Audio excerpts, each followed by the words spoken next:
Open the podcast bay doors, Hal.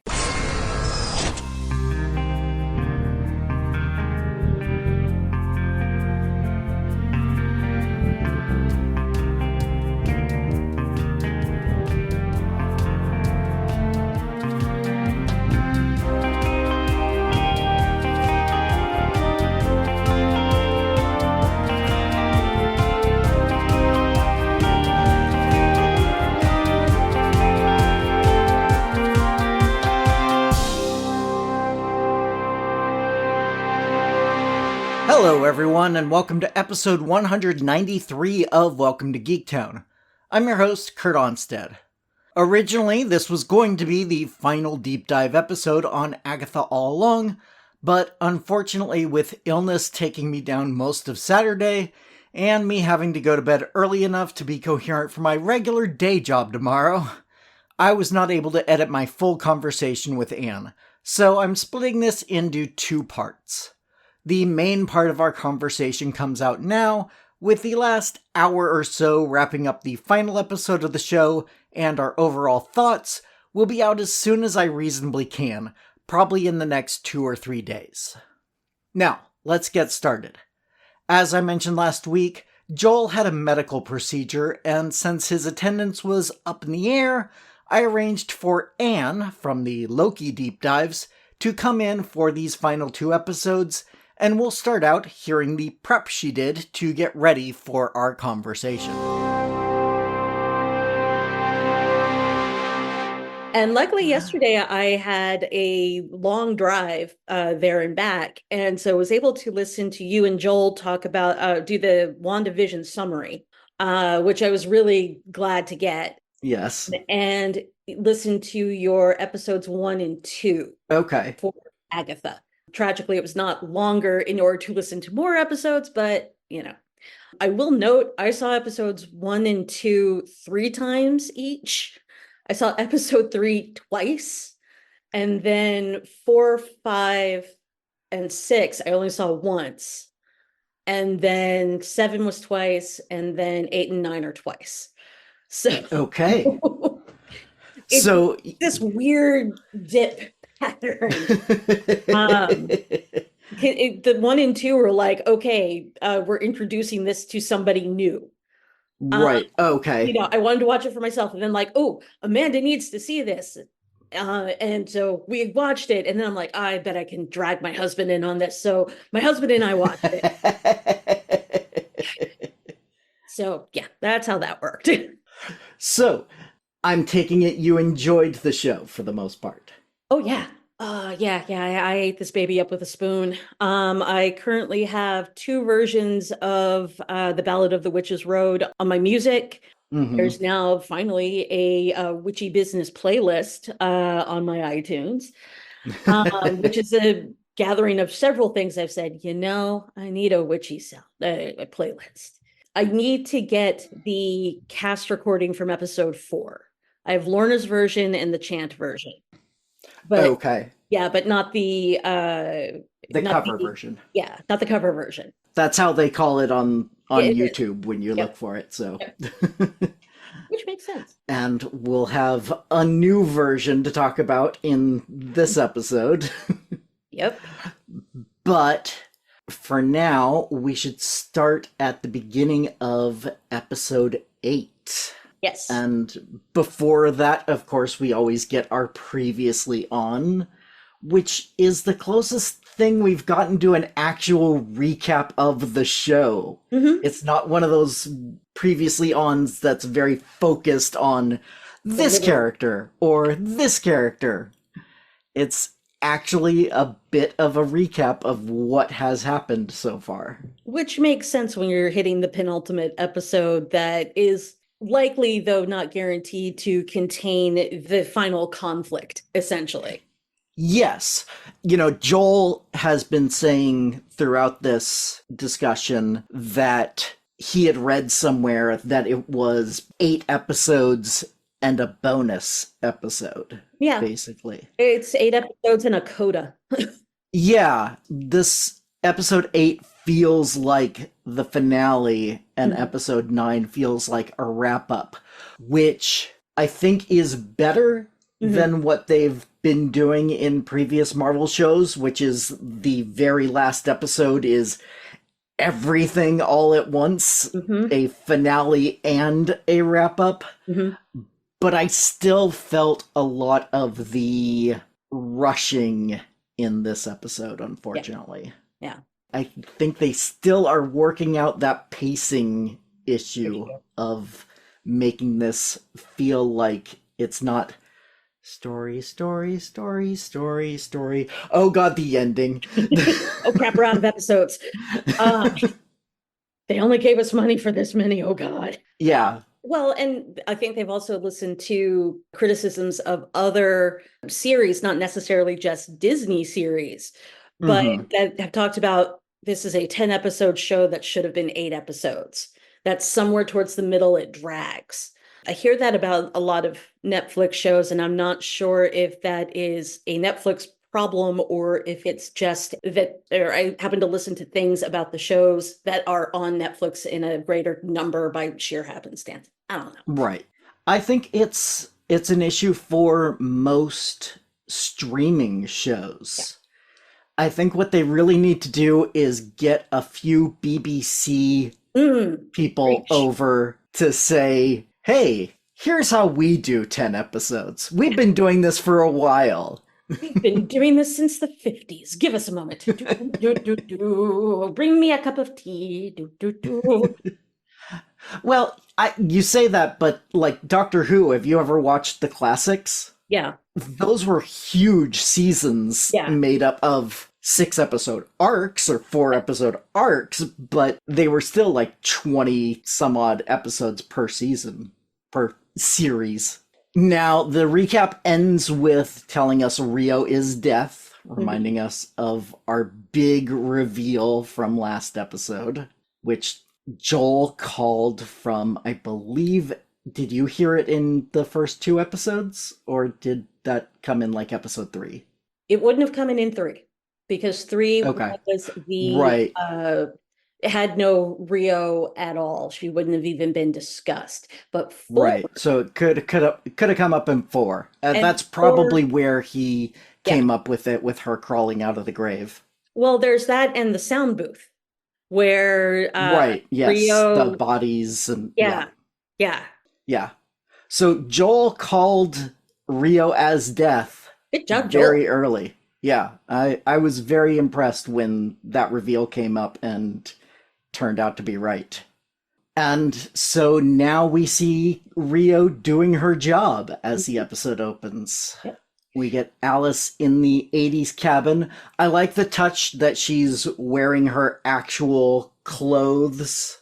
And then when you see the dead body, when she stands up, she's still wearing the 80s outfit. Yeah, she's back to how she sees herself. And I do have questions about that outfit, because I wonder if there's actually some armoring to it, because it has the piping. It's very actually Captain America-esque. So that really just might be that the costumers decided, ooh, it is now fashionable to have a corset that has a little bit of an echo to armor in it. Or because she is a protection witch, does she actually have a little bit of armor in there? Well, she's not only a protection witch, but she's an ex-cop. Yes, exactly. And she knew she was going somewhere dangerous, so it would make sense. It would. Boob window, of course. So while her digestive system is protected, her heart and lungs are not super protected, but... details. Now, this scene reminded me a lot of Sandman. Yes, and it is a direct reference, because Alice says to Death, "Is that all I get?" And that is the exact line that the baby says as Death picks him up in both the comic and the show of Sandman. Yes. We don't get Death's quote from that version. No, we get the smart aleck line of, "If I had a nickel." Which fits the character that we have seen so far. Yes. This is not a super caring, I want to make this as comfortable as possible for you, Death. I've got a job to do. I've been doing this job for a long time. Mm-hmm. I've heard it all. I've seen it all. Mm-hmm. Let's just do this. Well, and for Rio, she's had some issues, right? Like in the immediate time frame around her. Hmm. She's back to work, but it's not like she's just been doing her job recently. She's been on this adventure with her ex-girlfriend, Yes. and I mean, there are issues. There are a lot of issues. We should also note when Rio, as Death, makes her first appearance, she's holding a knife in one hand and a flower in the other. So we've got death and life balanced between the two hands. And this was pointed out to me elsewhere, but Rio Vidal translates to River of Life. So we've got a reference to the river Styx in there.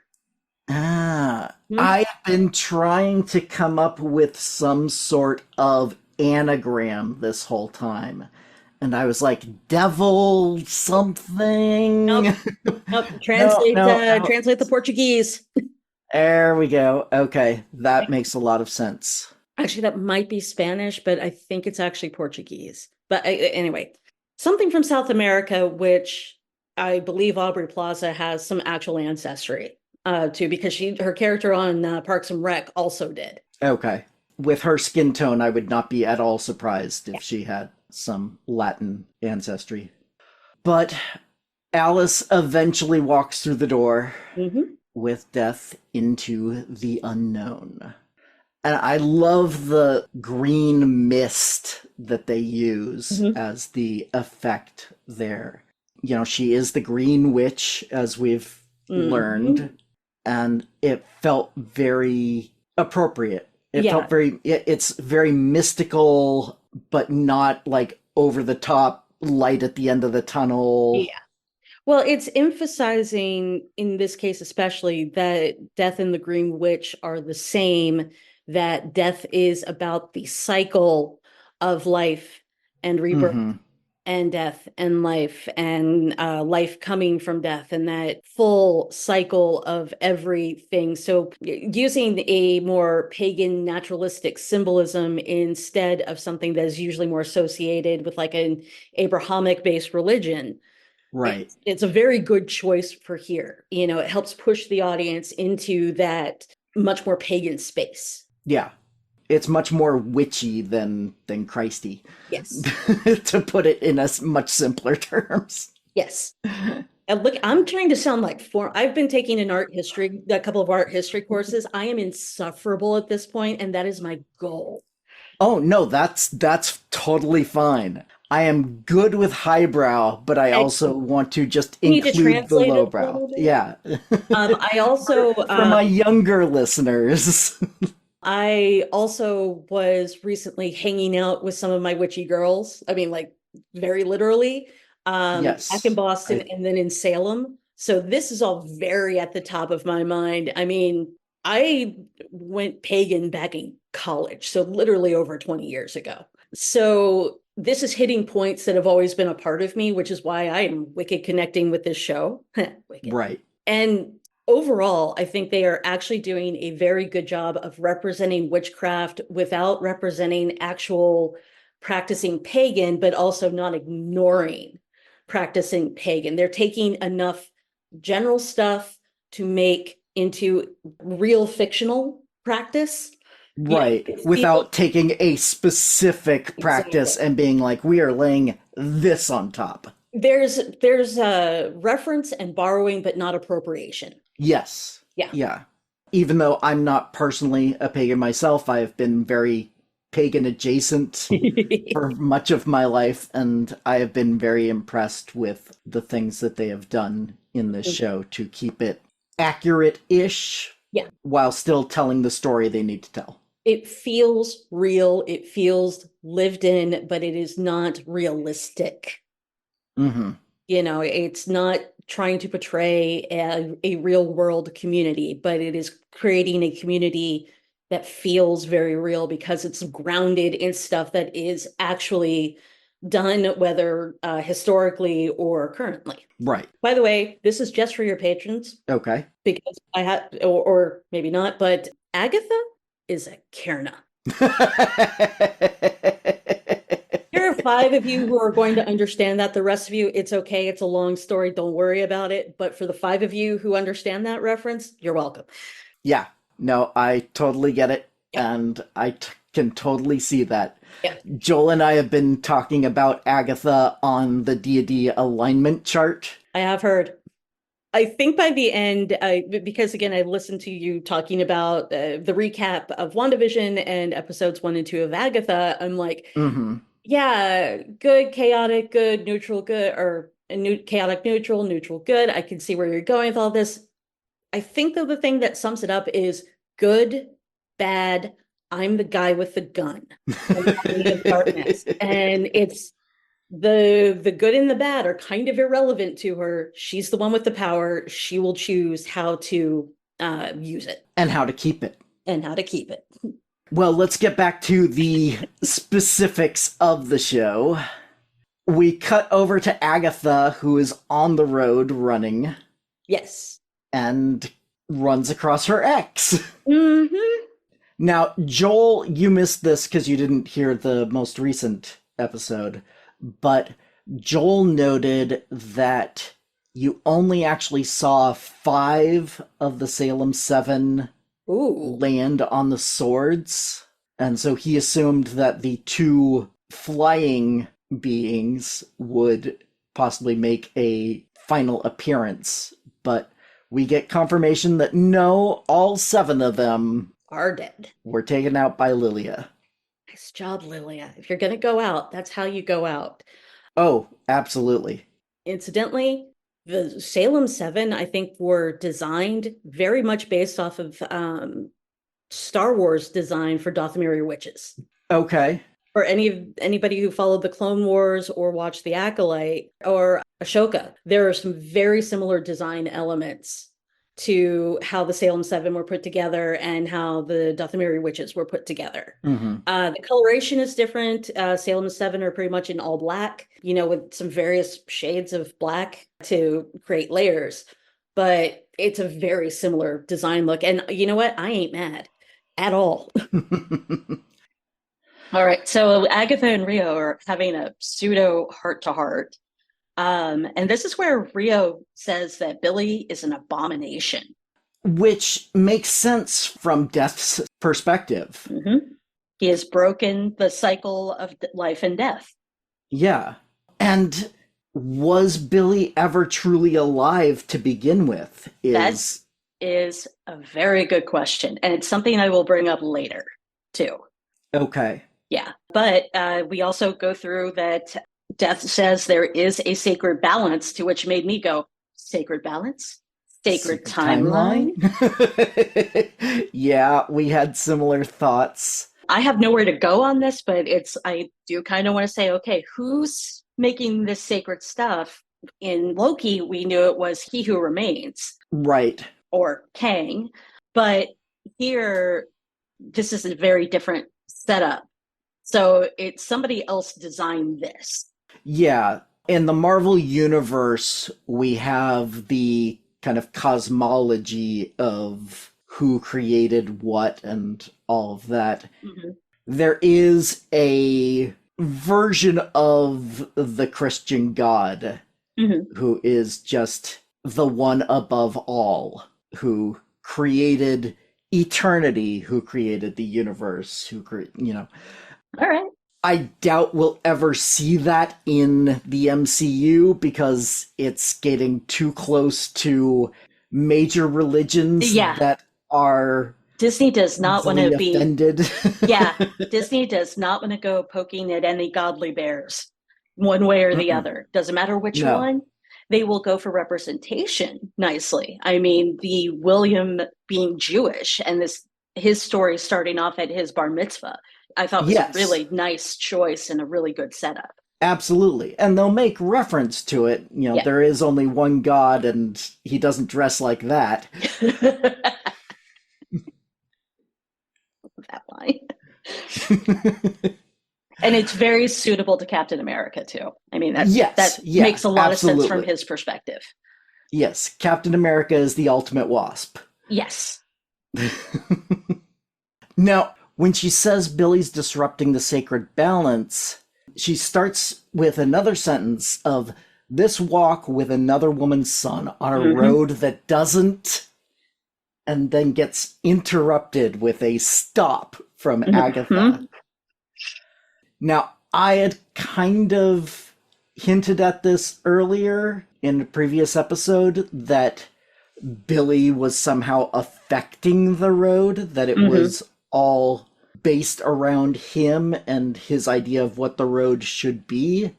It wasn't until this moment that I was like, oh, it is. It really is. Yeah. She was about to say on a road that doesn't exist. Yep. And Agatha apparently is not ready to acknowledge that. Yeah. So, and Rio also says that no one in history has ever gotten the special treatment that you have gotten. And to all of us go, special treatment? And Agatha argues that point. And then they have an argument about who gives and who takes. Yeah. Obviously, we're going to get this reveal in the next episode, but the special treatment, would you want it or not? Well, how do we define the special treatment?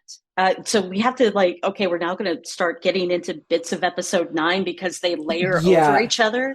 Yeah, there's a reason these two episodes were released simultaneously. Yeah. They very much tie into one another in very intimate ways. So while I'm going to try to stay chronological for the most part, we are going to touch on everything. Okay.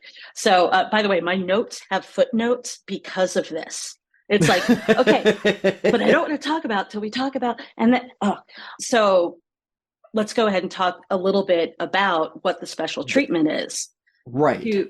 For me, that is, by the time we get to episode 9, that Agatha got Death to leave Nikki, her son, alone for a time. The deal was that Death will come for Nikki at some point. No time was agreed upon.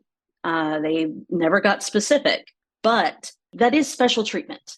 You generally don't get to make a deal with Death for more time, either for yourself or for someone that you love, unless you used to date Death. And apparently there are still some very strong feelings between the two of you.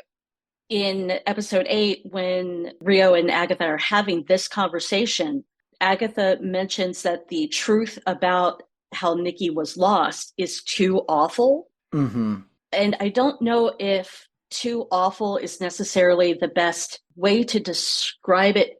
I mean, it's still the most awful thing that can happen to a mother, but it is also very basic to every mother. Yeah. There was no magical intervention here. Nikki was not necessarily a being of magic. Agatha says at his birth, there was no incantation, there was no spell. I made you from scratch. Now, I kind of take a little issue with this on the basis of, okay, then that means either there is a father and he's simply irrelevant, which is fine, or you use some sort of magic in order to conceive. Because if Nikki is just a purely natural, normal, conceived and born child, that means that she also needed a sperm donor of some sort. Yes. And in the comics, Nicholas Scratch's father has been unnamed. Yeah. There has been no revelation. There's no Mephisto hanging out in the wings. Okay. There's no magical being. It is just she had a kid with some guy who's not important anymore. Yep. No, that is just irrelevant. She wanted a kid. She got a kid. Now, you do know, and again, I don't know if you've already discussed this, but you do know that Nicholas Scratch is a common nickname for the devil. Yes. Yeah. Like Stagger Lee, it is code. You don't actually want to say the devil or Satan for fear that he is listening and will appear. So instead, you say Nicholas Scratch or Old Scratch or Stagger Lee or one of the many, many others that have kicked around throughout history, both borrowed and created out of whole cloth. Right. And in the comics, he was a very devilish figure. Yeah.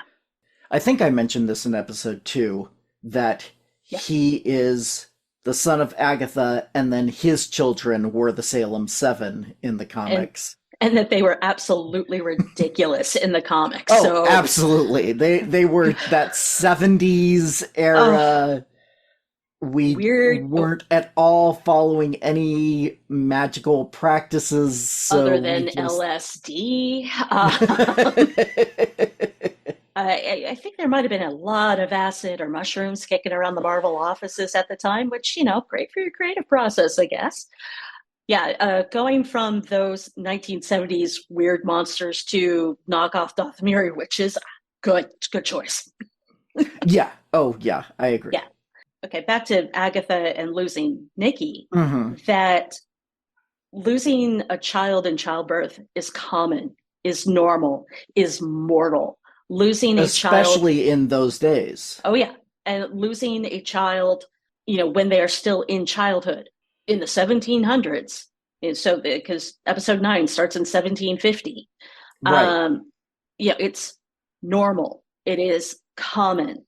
And I think that's part it's of it. Still that tragic. Yeah, but it's every mother of that time period. Every mother up until like the 20th century kind of went into the experience knowing that their child might never make it, into this world, that their child may leave this world very early, and that they may not make it through the process of having a child. It's much rarer these days, but it does still happen. Yeah. So I think that is part of the awfulness. It's not just that she lost a child. She lost a child so normally, so like every other woman in the world. Anyway, and theory. That makes a lot of sense. Yeah. Because I was wondering if she meant what we learn later about how she used Nikki as witch bait. You might not be wrong on that. They don't give us all that much to go on, but I think that always just felt like how their relationship was. But Nikki was not comfortable with being witch bait. No. So he wasn't. As we see in the next episode. Well, then let's cut to Billy and Jen, who are still at the door from the last trial. And Jen is desperately trying to get Lilia back. Yeah. Jen is tired of losing coven mates. This is not what she signed up for, though I think she understood that Agatha was dangerous. She knew the reputation, but... Yeah. And as Billy points out, Lilia decided it's Lilia's choice. Behind. That was her choice. Yeah. And if you're going to go out, that's the way to go out. Yeah. If you can take out 7 people trying to kill you and your friends, no way to go is good, but it's the best of the bad options. Yes. And once Jen calms down and decides to just take a breath for a moment, Billy is like, well, so Agatha's ex-girlfriend is deaf. That makes sense. And then Jen replies that, Rio told them from the very beginning who she was. Yes. That there is a moment after Rio crawls out of the grave that she says, I am the Green Witch. In like demonic, terrifying voice. Yes. Joel was very good at replicating that. Nice. Good. So, yes, I'm not a Green Witch, more the Green Witch. Okay. And then Jen explains to the audience very kindly that green craft is about the cycle of living things. Growth and decay. Growth and decay. In constant flow. Yep. Which is, again, very pagan old religion. Oh, definitely. Yeah. there's a reason that circles are a very important symbol in pagan mythology. But anyways, let's go back to Agatha and Death. Yes. Where Death is explaining that what Billy wants from the road is a violation. Yep. Now, with the revelation we get later, the fact that they're talking about the road as if it's this real thing, you know, Agatha says, oh, finding his brother, it's borderline wasting the road's time. They both know the road never existed up until this point. True. But I think at this point they also might be talking about the journey. You still have to take some sort of journey in order to get to the place where you know enough to be able to pull off or get the thing you want. Okay. So maybe they're being a little more, we're going to use the road as shorthand for experience. Or this could be an artifact of the writer's room that they never really changed because they decided that it flowed well. Right. I did read some interviews with Jack Schaefer where she said that they had kind of built out the road and all of the mythology around it and then came up with the idea that Billy had created it. Nice. Yeah. So that makes sense. The other thing I can see is that they realize that while the road wasn't real until this point, that Billy had created it, and now it functions according to the rules that he believed. And so now it is real enough for them to discuss about whether it's a waste of time or a violation or any of that. Yeah. And here's where we learn that Tommy is not out there yet. Yeah, Tommy's soul cannot be collected. It needs to be released somehow. Yeah. So where is it for now? The question that I think we get answered later. Okay, good. But yeah, it's not directly answered, but if you read between the lines a little bit, you get kind of an answer to it, and it makes sense to me. And if Rio takes Billy, just somebody manages to kill him and she goes to collect him, his soul will just reincarnate somewhere else. Because Billy now knows how to do it. And Billy's not interested in heading off to the afterlife, whatever that is. Yeah, Billy is outside of Death's domain, basically. And so she can't take him unless he volunteers to go. Yep. And here's where we get Agatha making the deal. So one of the things I noted here is that Agatha has a patented moment where she goes, and her fingers like gracefully move towards her lips and chin. And she's done this many, many times. And it is a transition from real Agatha feeling genuine feelings to the witch of Agatha Harkness character. You know, the one that is the Agatha that everybody sees. The one that is presented to the world. Yes. And that is going from real feelings to presentation. I am putting my real feelings behind a wall. And I have now told you that the wall is up by going, And her tone changes. It gets more dramatic. Oh, absolutely. And they make this deal that Agatha will arrange for Billy to give himself up. But in exchange, Death will leave Agatha alone forever. Which doesn't mean that Agatha won't die. Right. Which I found an interesting distinction. That's something that a lot of people who make deals with Death try to make, is that I'm never going to die. But she says, and when I die, a long time from now, sorry, Agatha, that's not going to work out, that she will not see Death's face, which I think explains her status at the end. Yeah, that makes sense. I see where you're going there. We'll get to that at the end. Yes. Yeah.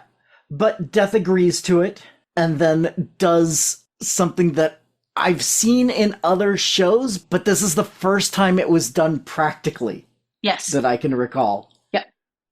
Where she just literally rips the curtain and walks out of this plane of existence. Yeah, she cuts a hole in the scenery, a slit in the scenery, and just slips through it, which is probably not hit number one, but hit number kind of early that this ain't real.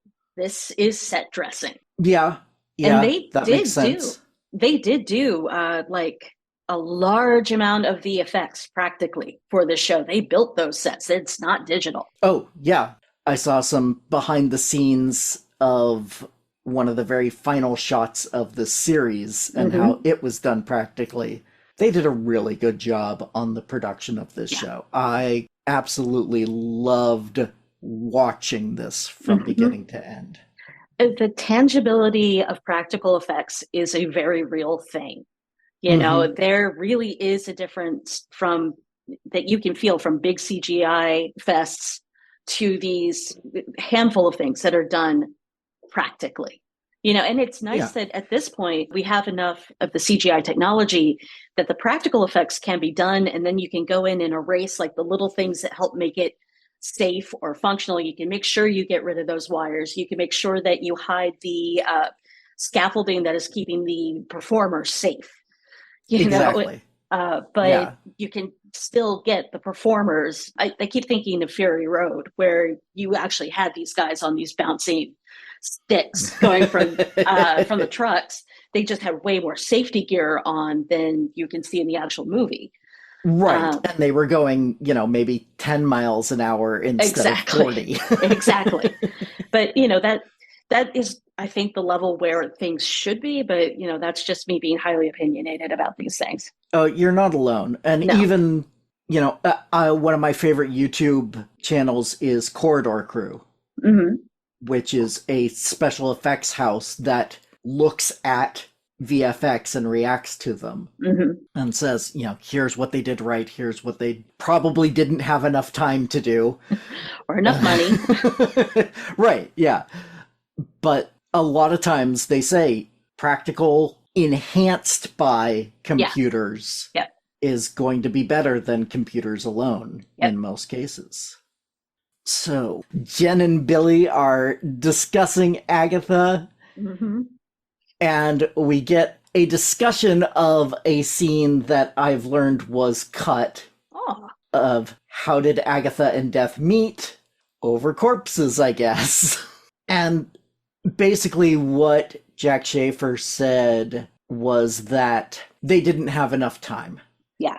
That episode 9 was the story of Agatha and Nikki.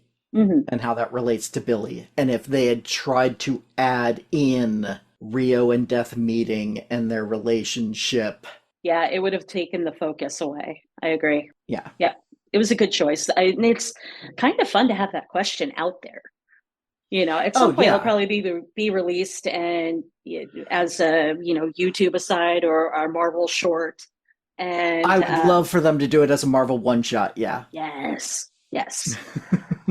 Yeah. Agatha and Death's first date. Yeah. I pay to watch that. So as Jen and Billy are talking about, you know, how do Death and Agatha get together? It is a love affair, and Billy makes the case that it proves that Agatha has feelings. She's not a completely unfeeling thing. Jen wonders why Billy is so loyal to Agatha, and he claims it's analysis.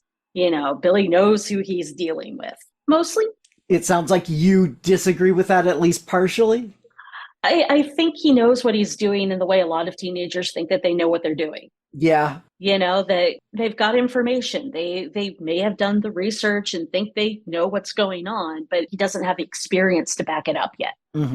You know, and at this point, Billy and William are approximately Billy would be 13 versus William 16, right? Yeah, Billy was 10. Okay, when WandaVision ended. Okay, yeah. And then Billy went immediately into To William, the who body was of a 13. 13-year. Yeah. Yes. So, yeah, I mean, not only we have one body that has a 16-year-old and a 13-year-old in it, because I think Billy has access to William's memories or not. When Billy wakes up, William has amnesia. We Yeah. have not seen any sign of William's memories from before Okay. the death reasserting themselves. Okay. And in the next episode, we get to see some of Billy's memories reasserting themselves. But it does feel like there is some aspects of William still in there. Yeah. That it's not completely Billy. Yeah. And from the episode of William's bar mitzvah, which it was 6? Yes. Okay, yeah. William is a very good target for Billy. William was already into magic, and I mean, it was more like stage magic, not like functional pagan-based magic. Not witchy magic. But I mean, he was. But there was some it. of that still, because he had the Lorna Wu poster on his wall. Exactly. I mean, that made William a good target for Billy.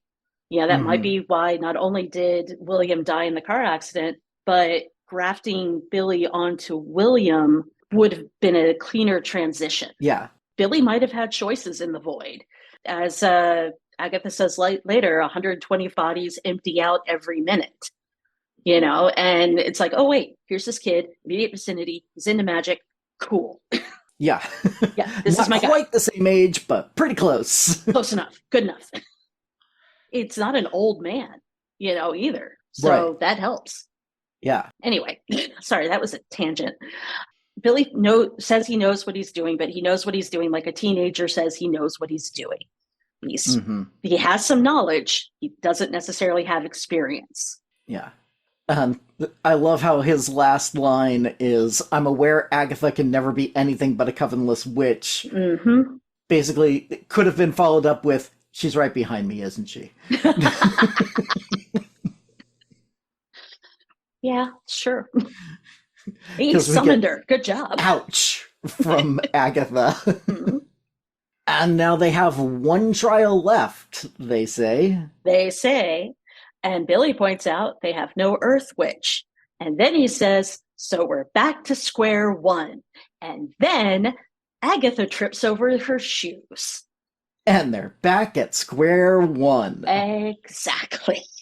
I hadn't noted the line between Billy saying we're back to square one and them literally being back to square one. That's a good catch there. I would like to thank Screen Crush for catching that. And I was like, ooh, wrote that down.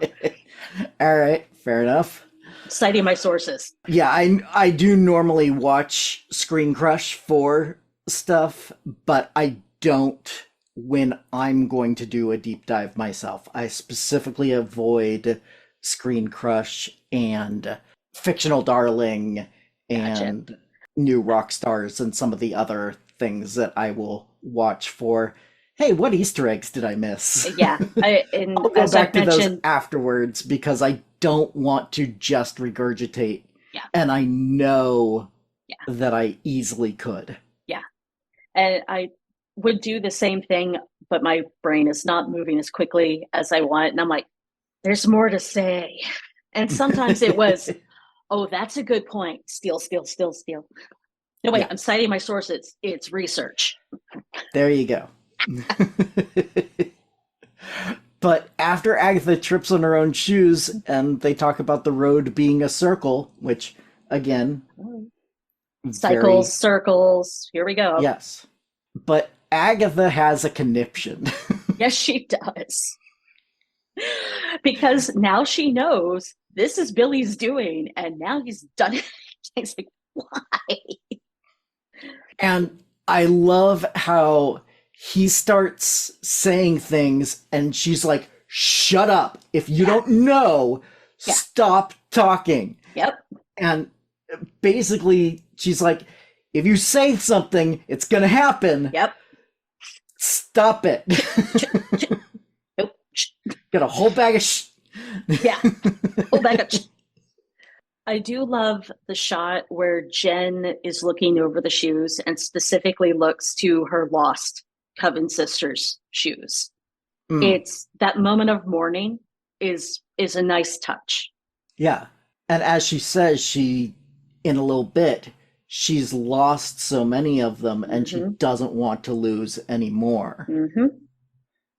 That's her kind of steeling herself and saying, okay, this is it. Exactly. And Agatha mentions bronzing the shoes, which is what you do for baby shoes.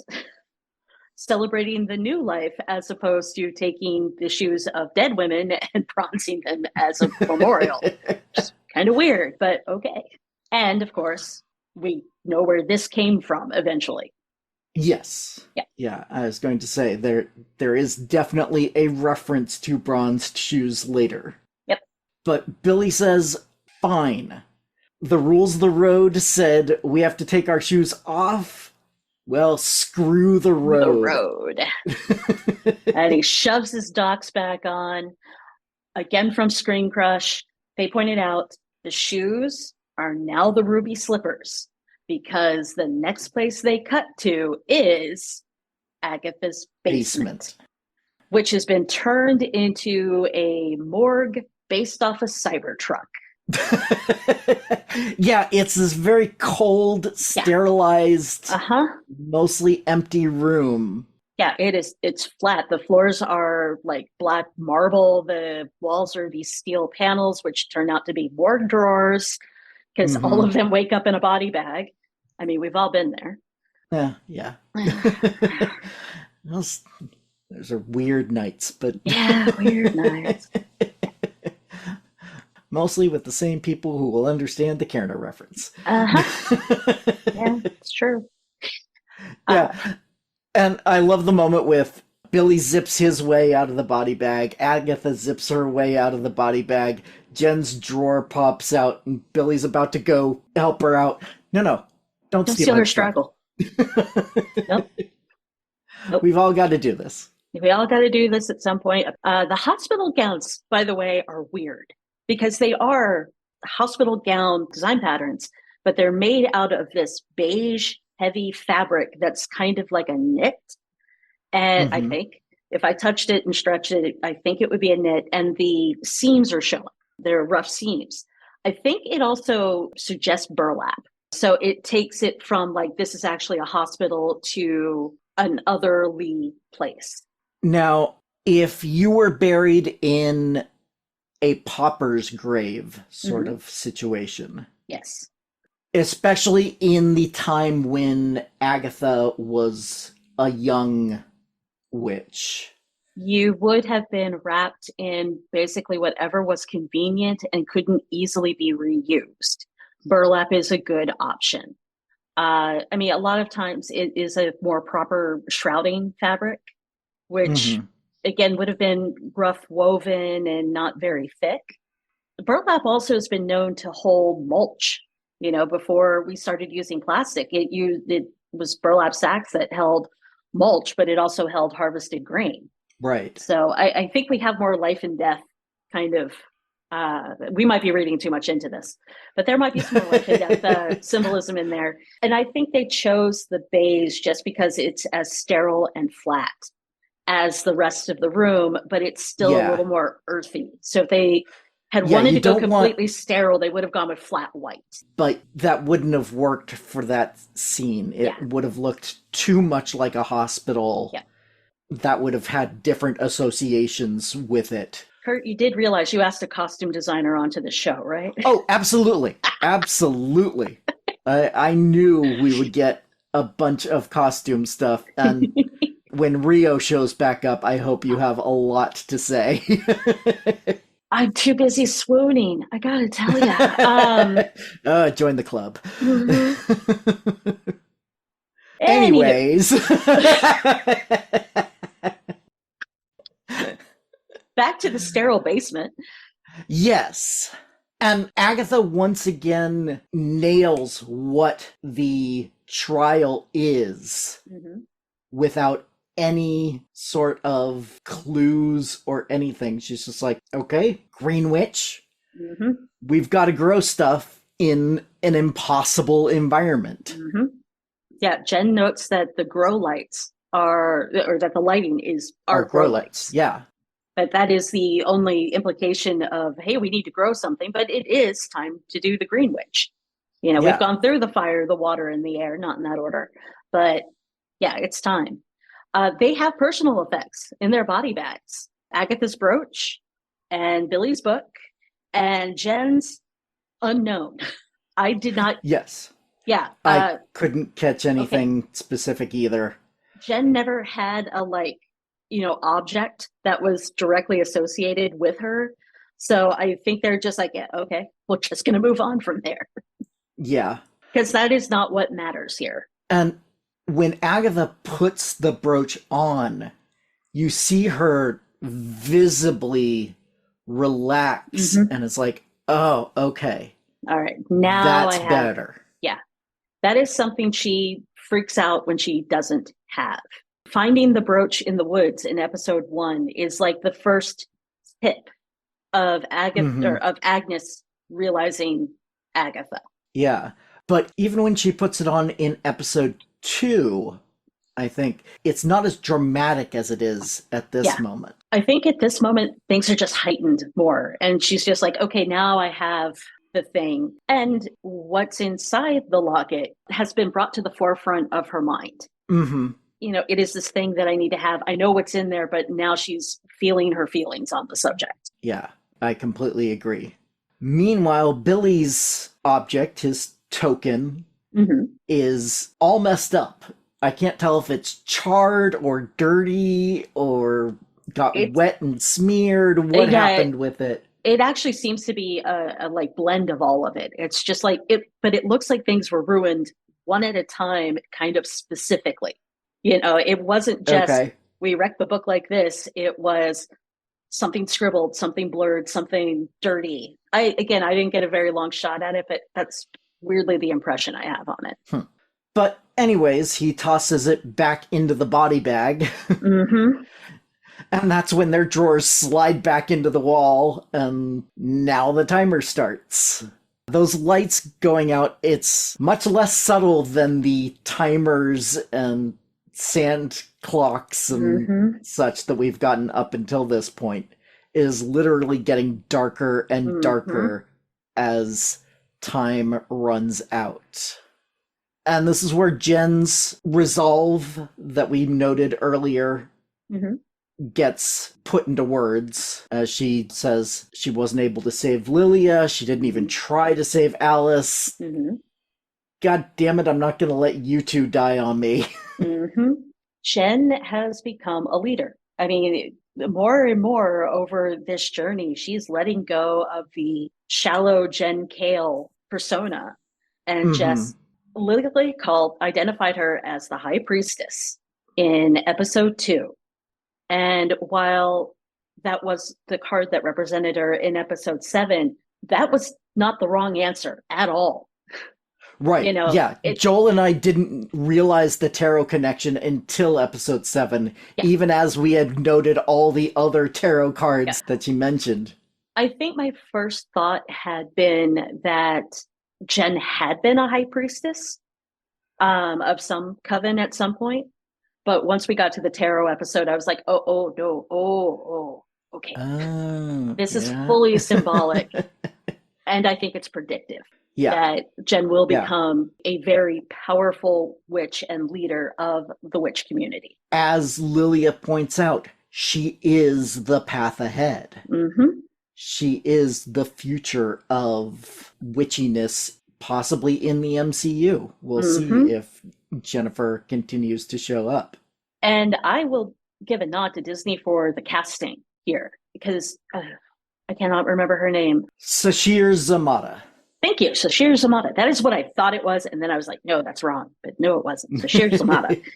I was first aware of her on Saturday Night Live. Oh, okay. Yeah, she was part of the cast for a while. She's in the most famous episode of Black Jeopardy that has Tom Hanks as one of the contestants. And if you've never seen it, I highly recommend it. I have seen it, but I did not make that connection. Yeah, it's her and Leslie Jones competing with Tom Hanks. And this show has really shown her range as an actress. That I think that training that you get working a show like Saturday Night Live really benefited her. But she is very good, especially in the next coming scene. And I think casting a Black actress who is not super young into a role that could lead to being the face of magic in the MCU was a very, very good choice. Disney and Marvel are very aware of representation mattering. And it may be corporate pride, but I am very proud and grateful for it. They are not bowing to the conservatives. Agreed. I will add that, again, I read an interview with Jack Schaefer, the showrunner, and she said that they went in with colorblind casting.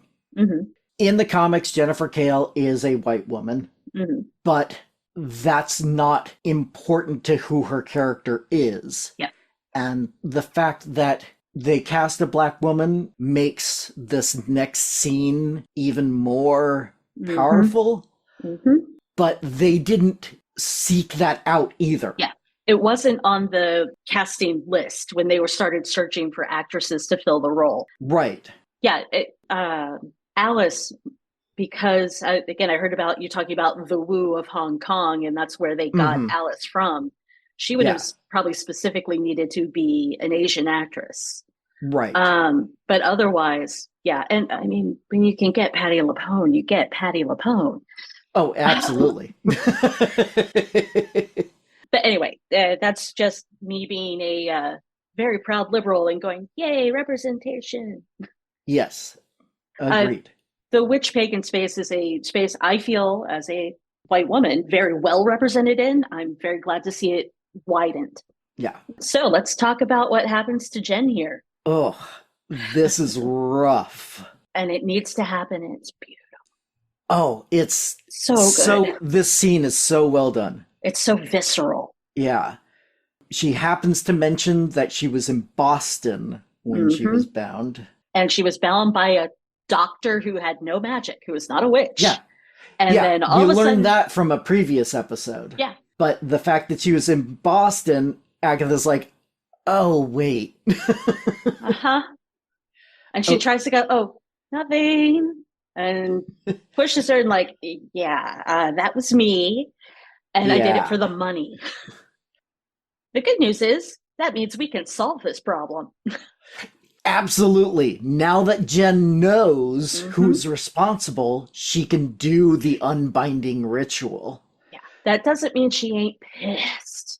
It's a century of being denied your power and your ability, being denied the thing that you can do, except there's a wall in your way.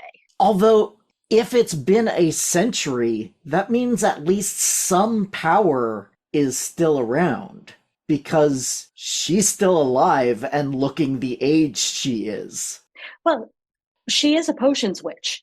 I mean, I think one of the reasons she went to the beauty industry is because she knew the right stuff in order to make yourself look and stay young. Stay young.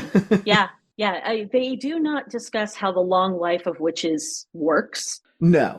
So, I mean, maybe that's just once you embrace your power and you're in this life, you have now extended your life a certain length. It's simply, well, you're a witch. Congratulations. You got about 500 years. It's like our life expectancy as Americans in the 21st century is 80-ish. I haven't looked at the numbers recently, and so as a witch, their life expectancy is, 500-ish maybe. Yeah. Wild estimate on my part, but it's given Lilia's age. Right. We haven't seen any witches that have been stated to be older than that. Correct. And we don't know how long Lilia would have lived without the sacrifice.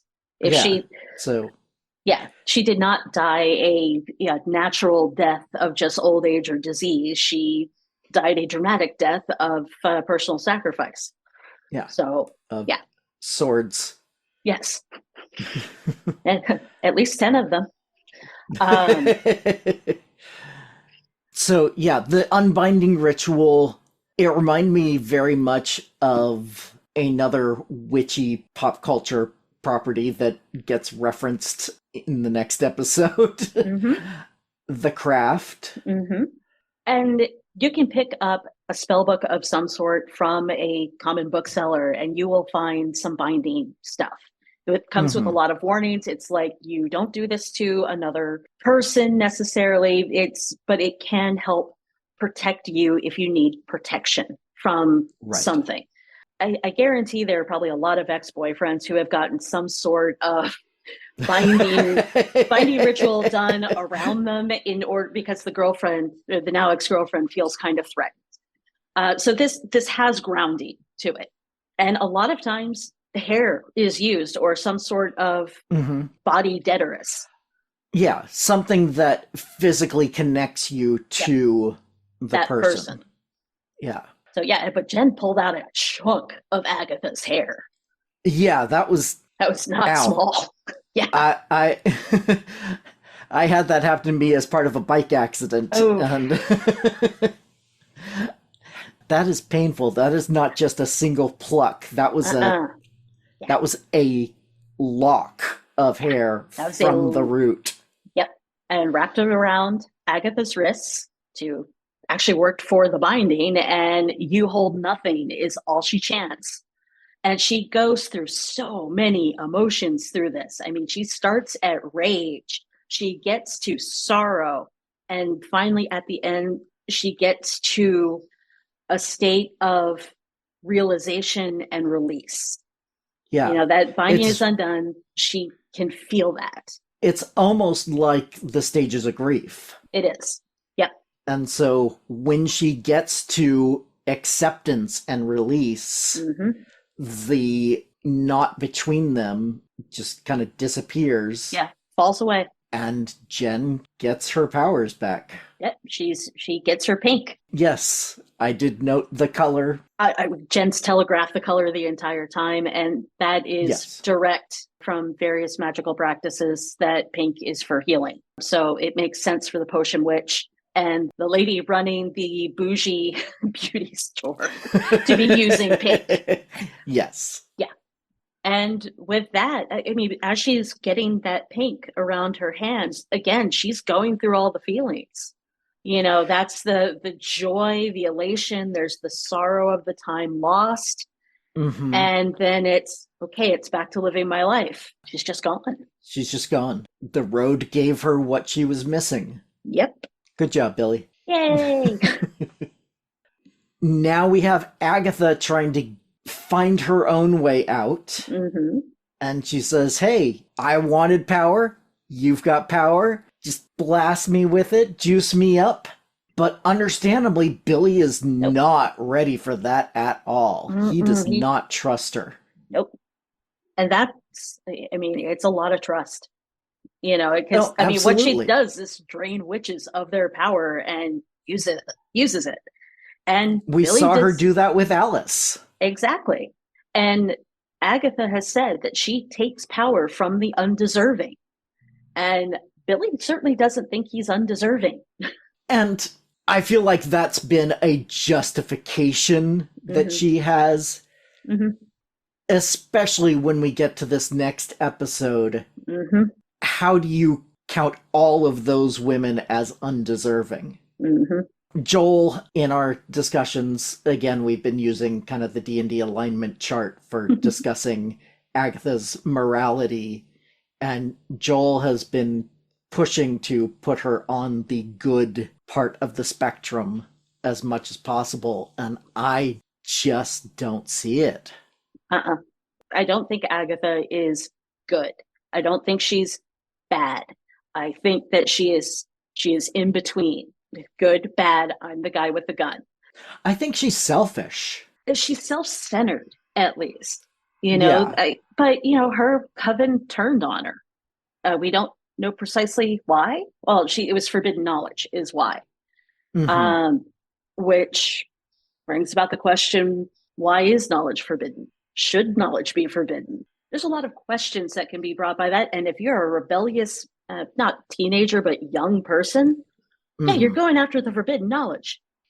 There's a reason you are eating that apple. Yeah, you are eating that apple. Mom said no. It's snack time. Yeah. Yeah, the morality of forbidden knowledge is questioned, or Agatha, I think, questions the morality of forbidden knowledge. Yeah. I had to go back to that scene to find the exact year because I wanted to know the timing of that compared to the scenes we get in episode 9. So yeah, it was 1693 specifically, yes. which is 1 year after the actual Salem witch trials historically happened. And an aside, having been there recently, the Salem witch trials did not involve any actual people who claimed to be a witch. Right. These were people who were accused by teenage girls who were probably tripping on corn mold and stories, or that they were witches, that they were seen consorting with the devil. After a while, it got out of hand. 19 people were executed. So 19 were hung and 1 was pressed to death. Or it's 18 were hung and 1 was pressed to death, one or the other. Apologies for not remembering the exact numbers. But nobody ever claimed to be a practicing witch of any sort. It was a Puritan community. You definitely were not doing that. You might be using some natural remedies because what else do you have? You're a tiny colony. That is a long way from civilization that might have like a doctor, and the line between folk remedy and medicine is next to non-existent. One is practiced by women, one is practiced by men, is pretty much the actual difference. Right. And these days we get more and more studies and scientific evidence that shows us that a lot of those early remedies were perfectly correct. Were functional. I mean, they weren't going to necessarily cure cancer or anything like that, but it could ease a cough. It could help get phlegm out of body. It could reduce a fever. It had function. But anyway, that was Anne's digression on the Salem witch trials. In round 1 of college, I did a study of witchcraft and witch prosecutions historically.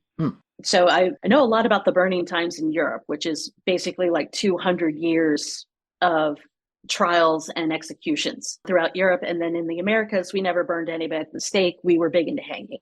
So nobody was ever burnt on American soil. But it very specifically was a way to get rid of old busybody women. And that, by the way, means I have 4 college credits in witchcraft. Nice. So since Billy's not going to charge her up, she says, fine, sit down and let's get what you want on the road. Let's find Tommy. And this is another scene that was just so well done, so well acted, so well written, as Agatha walks Billy through remembering his last moments, breathing with him, and Tommy is another person that has been inside this body, in my opinion. Yeah, I agree. That's the implication is that holding Tommy inside of him. Yep. Waiting for a way that he can figure out how to get him back. Yeah. I will note that before Agatha starts the ritual here, she says to him, "Time to grow up," which is a line she has used on many an occasion. That is a Peter Pan reference, which is probably kicking around Billy's room somewhere. I would not be surprised.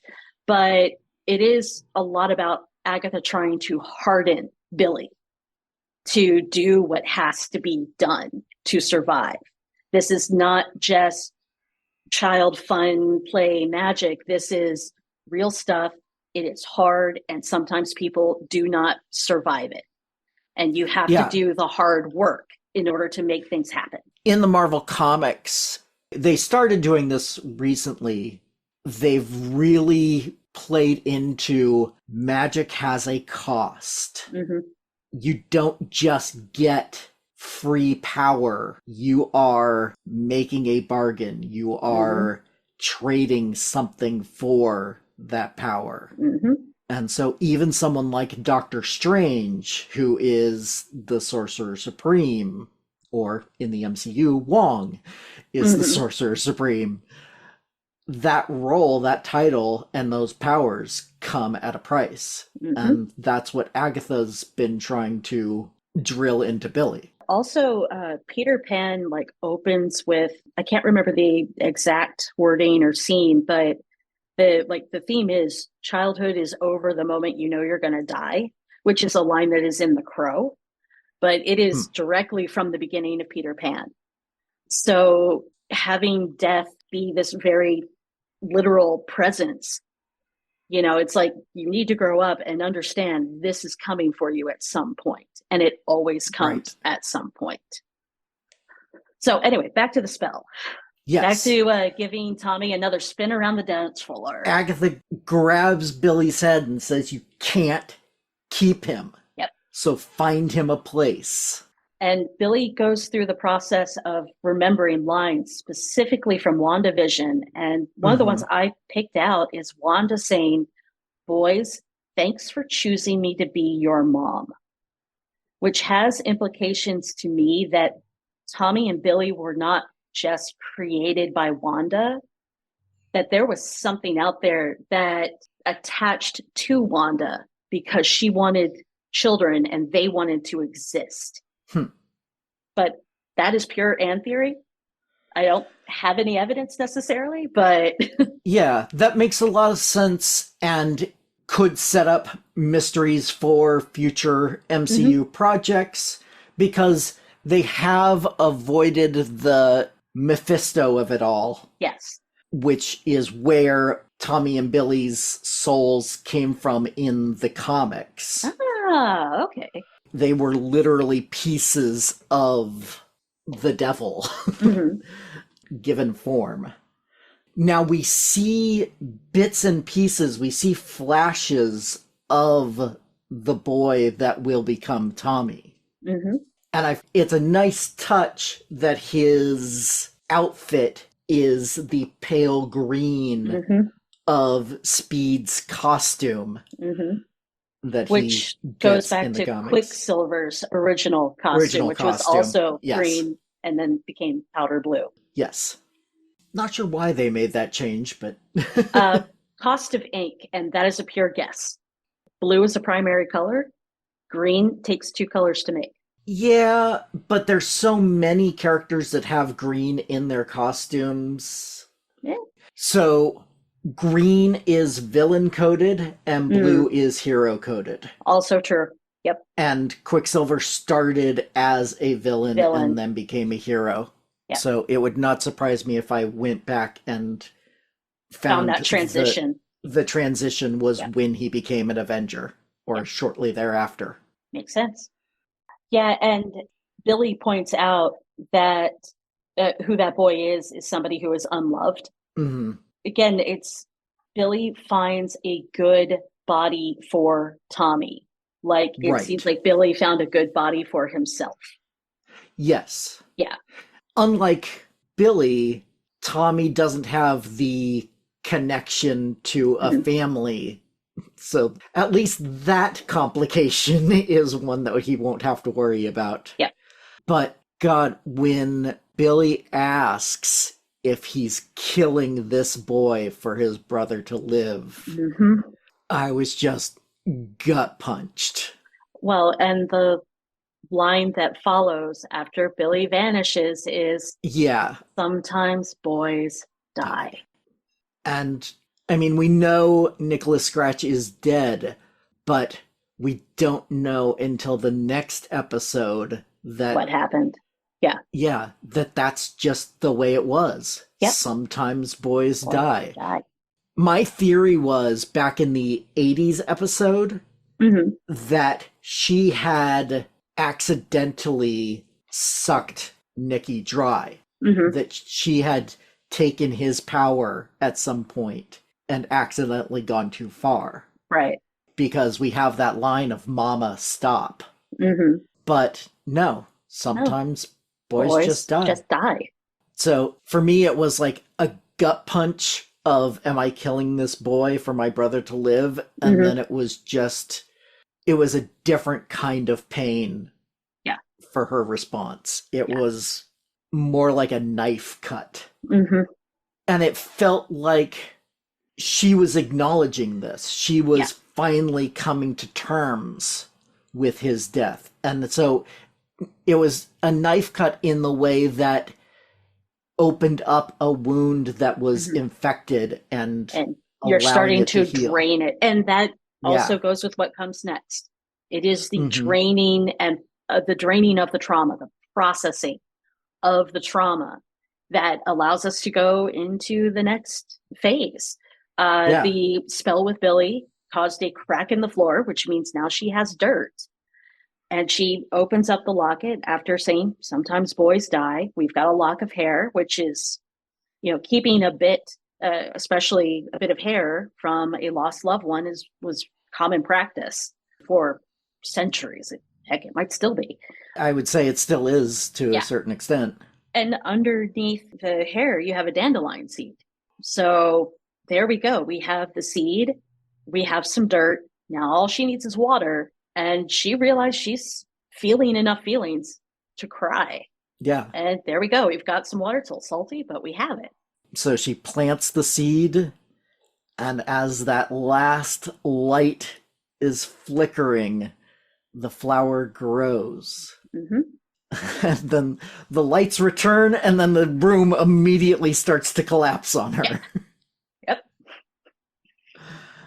No door opening. No subtlety. No. It is, you go now. Just, all right, you go. And she runs out of the basement and into Westview. Mm-hmm. Which Screen Crush pointed out is the reverse of the Wizard of Oz.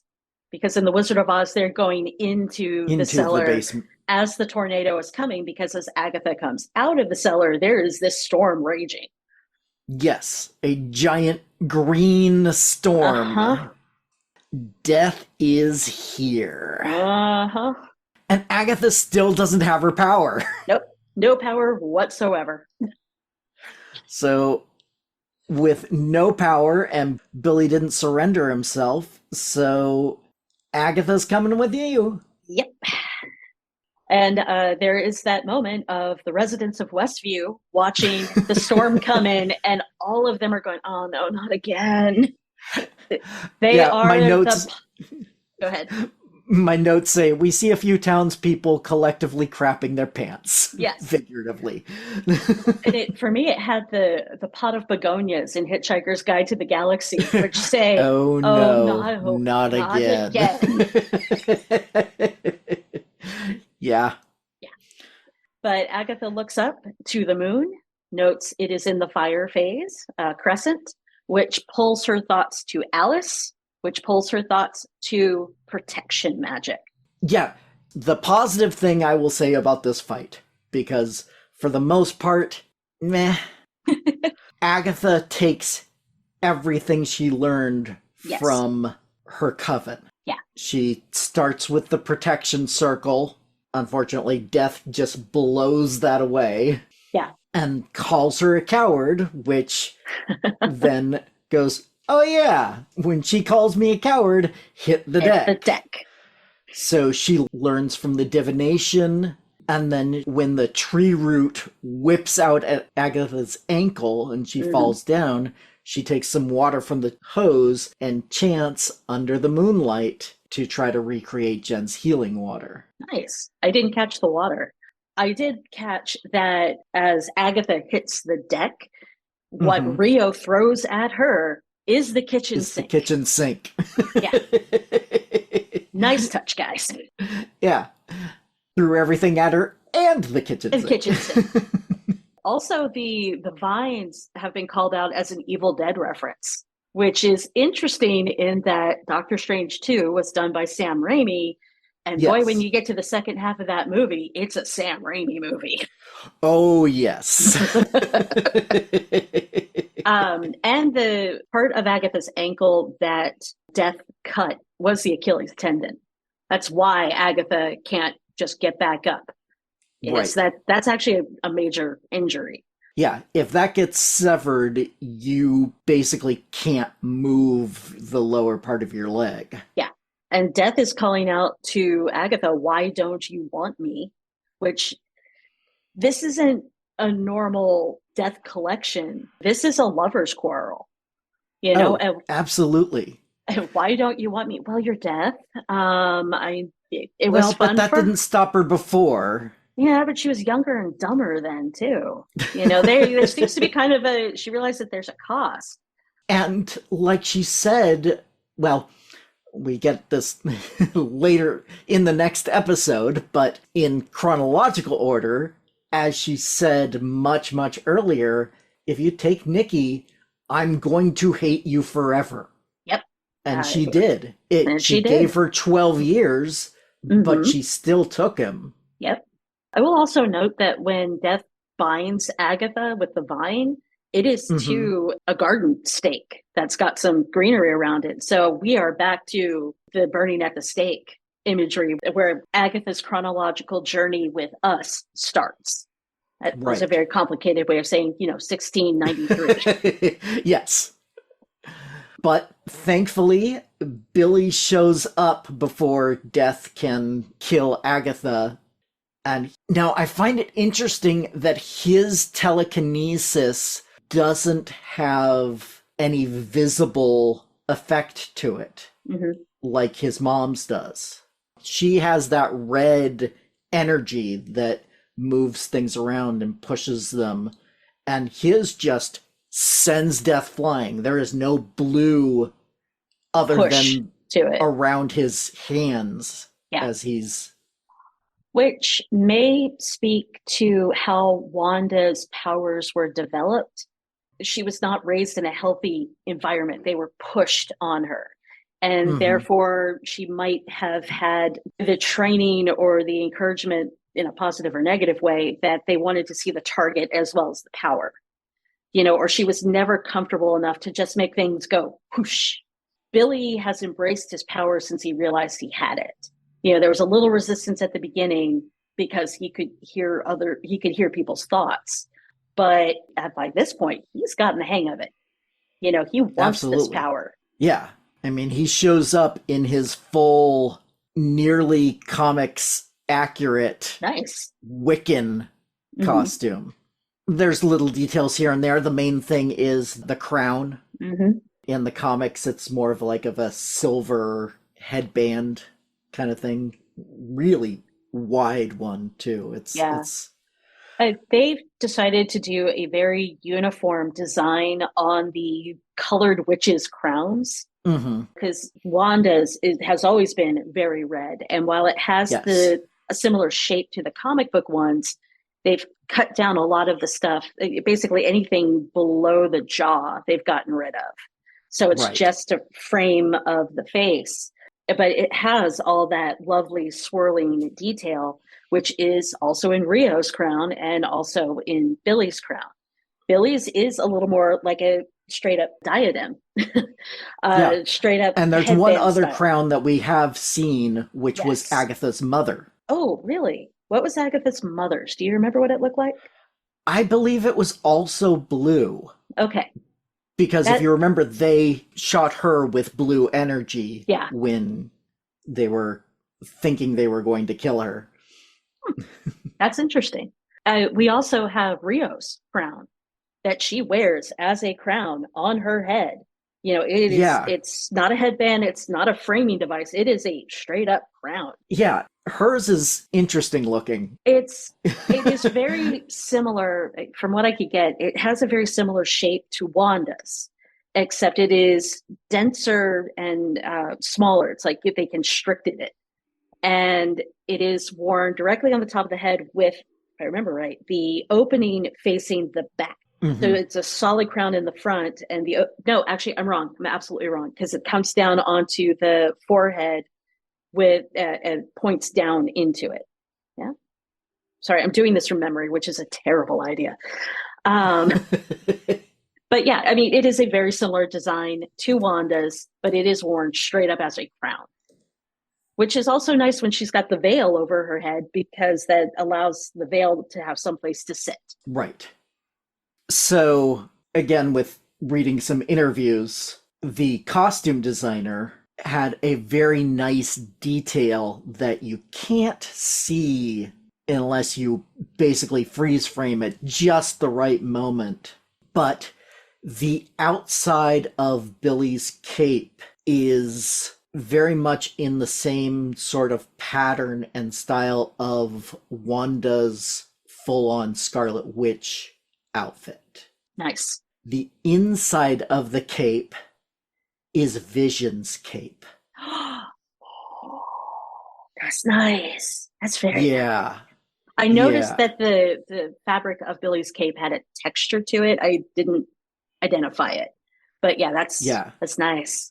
Again, the detail work that all of the cast and crew is very appreciated, even if you don't necessarily consciously see it on screen. It's still there. Mm-hmm. And it does make a difference. Mm-hmm. So Billy shows up after he tosses death aside and offers his power. Mm-hmm. But says, don't take it all. Seriously. And I mean, this is, first off, it's a sign of trust, but also more growth on Agatha's part, that she can have enough control to stop. Right at the edge, though, because when the transfer stops and he stands back up, you can see that he is physically drained. Yeah, he has the drain lines and the brain to his skin, not as much as those who have been killed by it, but it's definitely there. And the color of the power shifts because his is blue. And eventually you see the purple starting to overtake the blue as Agatha is pulling. Agatha is now taking instead of just Billy giving. Right. That's how we've seen her power work all this time, is the blast goes in as the original witch's color, and then the purple takes over and spreads back to the user. And then the user, the original witch, is no longer in control of this. But Agatha does take control and cuts it off, fortunately. And that's when Death comes back and says, all right, one of you's coming with me. Make up your mind. I don't care which. Just one of you is coming with me. Screen Crush noticed that Agatha's outfit changes to a design that's like the original outfit from WandaVision. But they noticed that the Agatha outfit here is more purple than it was blue, and it was more blue in WandaVision. Interesting. Yeah. Or maybe it's the lighting. Yeah, it could be the lighting. It's definitely under a different lighting pattern than when Wanda and Agatha fought. And I gotta say, with Agatha's outfit, I like its shape, but I question some of the fabric choices and the softness of the lines. It does not look like anything off the rack. Now, Billy's doesn't either, but it looks a little bit more like normal clothing as opposed to Agatha's, which is kind of like, I just draped myself in some nifty fabrics and like attached them to the corset underneath. And this is me taking issue. And she's got the white bit that's at the top of the collar. It's sewn into the collar. It's just a part of the collar as opposed to what it would be more naturally and what it is when she's in the earlier normal Agatha clothes, that it is a shirt that is underneath a dress. That is me nitpicking the costume. Well, that is your area of expertise, so I will let you pick at nits all you want there. Yay. Now, this time it's Billy's turn to get tossed aside. Yep, right into the greenhouse. Yeah, and Agatha and Death's fight starts in earnest. Now that they're both at, I won't say equal levels, but at the very least, yeah. It's no longer completely one-sided. And then Billy comes out and tosses Death aside one more time. And Agatha says, we can't fight Death. It's futile. Which, if it weren't for what happens next, I would see as a growth point. You can't fight Death until you figure out how you could fight. Yeah. So Agatha sets herself up as the sacrifice because she says to Billy he's not bad, but he points out she's not either. Although he's the only one who thinks so. Yeah, apparently, which I think that Billy announces that he is offering himself to death, and then Agatha pipes up with the take him, like, oh, you want to be the sacrificial lamb? Sure. I feel like him saying that she's not bad, even though he's the only one who knows it, gave her the idea for what's coming. That it's wait, I'm not bad, but everybody thinks I'm bad, so I need to perform bad in order to make this work. Because Agatha goes waltzing like past death with take him, fine, put my yard back together while you're at it, and put some new azaleas in, which I also noted because Mrs. Hart/Davis mentions in the second episode that hers were growing very lovely and that they were very fluffy. The secret to fluffy azaleas, she gets cut off. I thought it was funny that the idea of fluffy azaleas. And then Rio says the line that I would have on the forbidden board if I were running a writer's room. It's over.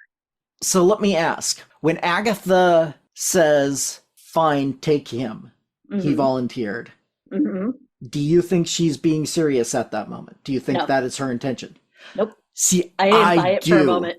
And that was my problem. Well, I thought it was a ruse at first, but then we have this telepathic conversation between Agatha and Billy. No, good point. And that seems to be what turned her around. Yeah. And Joel unfortunately was not feeling coherent enough to join us in this conversation. That's why I'm here. He had some surgery done, and he texted me this morning and said, I haven't done a rewatch nor taken any notes, and I'm a little loopy. So Perfect. Do you still want me to show up? And I was like, let's hold off. But he did send me some thoughts. Okay. And a lot of them are specifically about this section right here. So I thought this would be a good time to put those thoughts in. So, like I said, their telepathic conversation here seems to be what turned her around. But at the same time, as Joel points out, he asked a question to which the answer was no, and she chose to die because of it. He's like, is this how Nikki died? No. No, it's not. It has absolutely nothing to do with this moment. There is no connection here whatsoever. Other than Rio was the one who the deal was made with and came to collect Nikki, which might have done that final push, or maybe even the final idea of how Agatha could handle this situation. Because Agatha stops with that telepathic, is this how Nikki died? Turns and goes and kisses the hell out of Rio. And that is, Agatha embraces death at this point. Now we have that beautiful black wispy mist. So some sort of power is being not necessarily transferred, but it is present. It is like physically present. Right. Well, in episode 2, which we specifically get this moment in the recap, Rio says, why don't you just take my power? And Agatha says, that would kill me. Yep. So she gets the kiss of death here. Yep. And yeah, she embraces that moment. But like I said, it didn't feel earned in that moment as I was watching it. And Joel, as you can hear, agreed with me on that. So that was definitely my biggest issue with this finale and with the show in general, is that Agatha doesn't feel like she had an earned arc. Well, and she hasn't necessarily redeemed herself in any sort of way. I mean, Right. she hasn't, she's improved from here on. She's not going to be the witch who goes out and just drains other witches because, that's how she maintains her power. But she is still a witch who has manipulated her way through life for the last 500 years. So it's falling back on what she knows, because you do see the switch from genuine to performed. And she could keep going with the performed, with the bad that everybody thinks she is, except for Billy, until he does that extra push of this is how Nikki died, or is this how Nikki died? And that's when she says, no, it's not, but I got business to settle. And she will say later, it was a calculated risk. Right. As I mentioned earlier, I think the deal that she made with Death, that you're going to leave me alone, is why her death here allows her to become a ghost, rather than, as Billy later says, going to the light or to whatever hell is waiting for her, whatever the afterlife is for her. Right. So Agatha dies, and again, the life out of death motif plays again as we see her body decay and the flowers and fungus grow on top of her, which I thought was another beautiful scene. The score here, especially, I noted as being very beautiful. Yeah, and the whole shot of she floats up and then she turns and floats down to the ground. It mirrors Lilia falling, because they were both in slow motion. And then that very fast decay and regrowth. Yeah, to the point where on my second viewing, I noticed her skull actually like decaying and caving collapses in on itself. Yeah. It's like, oh, that's a kind of gruesome detail, but okay. Eventually we are but dust. Yeah. And the storm breaks, the sun returns, Billy picks up Agatha's brooch, and here's the other thing that Joel specifically noted as an issue. Rio made it clear that Billy is an abomination, and this was basically her only chance to get him. So why does she choose to leave him be and let him go at that point? That's a good question. I don't know. I'm not going to even guess an answer at that. So he said at one point, I go with you. I'm turning myself in. I volunteer. But before that could happen, the whole interchange with Agatha and Death happens. So my thought is that at that point, Billy was no longer willing. And so the old rules now reapply. Okay. And so if she kills Billy at this point, he's just going to reincarnate and show up somewhere else, and she can't get him anymore. And the whole thing starts all over again. And now she at least knows where he is. She knows where he is. She can keep an eye on him. So, yeah. And maybe she's just, or maybe she's even drained enough from the death of Agatha that it would take more effort than she's willing to make in order to take Billy. Yeah. But at this point, Billy, in full superhero regalia, heads out to the streets of Westview. I love that he puts his hood up, which Wanda did at the end. Yes, they very specifically tried to mirror Wanda's exit. Yeah. But they couldn't do him flying out of town because he drove here. So he gets back in his powder blue Subaru. Yes. Heads out. And so he heads back to the Kaplan house. Yep. His parents have been very worried. He's been missing for 24 hours. Understandable. They're worried. The writer skipped giving us an explanation of whatever explanation he gave them. Yeah. I say teenage hijinks. I mean, and then he gets a shower, then goes to his room and starts looking around. Yeah. And it finally becomes textual that this has all been him. Uh-huh. Just to make sure you understood, kids, here's Lorna's poster. Here are these Wizard of Oz figurines where he just specifically picks up the Wicked Witch of the West figure and looks at it with and looks at the road. Yeah. The yellow brick road. And they have overlaid Agatha saying the Witch's Road doesn't exist. Well, not just that. The whole line there is the Witch's Road doesn't exist. And then he says, "You're lying." And she replies, Am I? Yeah. Which at the time was just a fun little back and forth. But now that we know this, has so much more meaning to it. Yep. It gets to the tree figure, and it's exactly as I pictured it. Yep. The camera keeps moving around the room. He keeps moving around the room, and I noticed that there's a Buffy the Vampire Slayer poster from Once More with Feeling, and went, woo!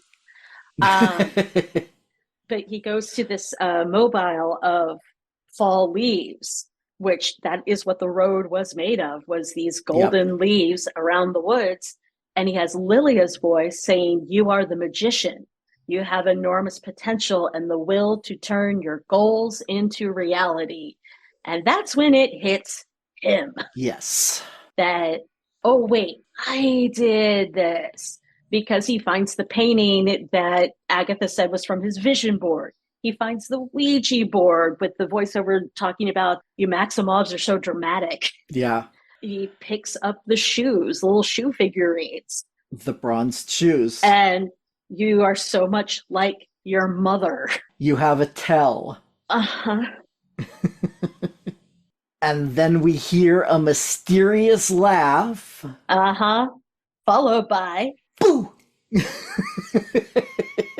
And then right to credits. In credits. And thankfully, we have a next episode right away. Yep.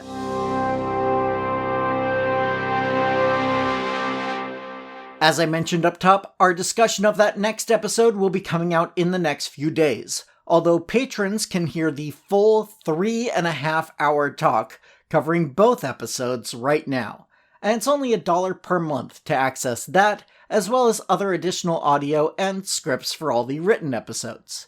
And if you want to share your thoughts on the episodes we've discussed, you can email those, or topics you'd like to hear about on future scripted episodes, to welcome2geektown, all spelled out, @gmail.com. Or you can go to the website, welcome to, the number 2 in this case, geektown.com, and click the Submit a Question link if you prefer to remain anonymous. Other contact options include Twitter @Geektown Podcast, Mastodon @Welcome2Geektown @Mastodon.social, or my personal favorite, Blue Sky @Welcome2Geektown.bluesky.social. You can also help the show grow by subscribing and giving a 5-star review over on Apple Podcasts to join the Geektown City Council, which helps other people find the show so we can all tell them, "Welcome to Geektown, population us." Welcome to Geektown is written, narrated, edited, and produced by me, Kurt Onstead. Theme music is by Aaron Levitz, logo art by Archie Santana. All of their sound clips of the copyrighted material, their respective owners, and no infringement is intended, falling under fair use.